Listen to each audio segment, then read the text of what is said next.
গাজীপুরে ডেঙ্গু রোগীর সংখ্যা দিন দিন বৃদ্ধি পাচ্ছে, অথচ গাজীপুর সিটি কর্পোরেশনে কোনো ধরনের পদক্ষেপ লক্ষ্য করা যাচ্ছে না। গাজীপুর সিটি কর্পোরেশনের সামনে থেকে আরও জানাচ্ছেন আমাদের প্রতিনিধি মাজহারুল ইসলাম মাসুম। মাসুম, ঠিক কী অবস্থা? বিভিন্ন হাসপাতালে ডেঙ্গু রোগীর সংখ্যা এখনও কমেনি, দিন দিনই বৃদ্ধি পাচ্ছে।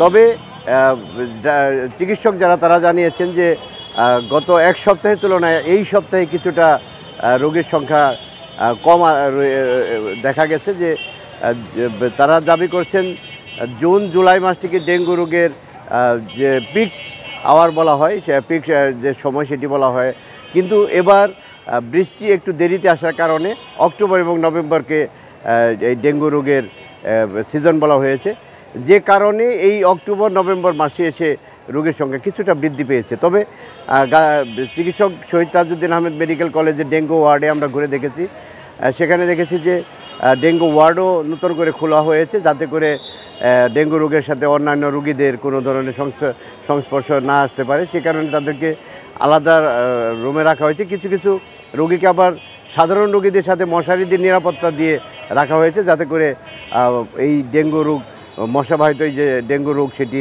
অন্যজনের শরীরে না বিস্তার করতে পারে, এমনটি আমাদেরকে জানানো হয়েছে। যেখানে 57-58 জন করে রোগী প্রতিদিন ভর্তি হতো, সেখানে এই সপ্তাহে ভর্তি হয়েছে 40 জন।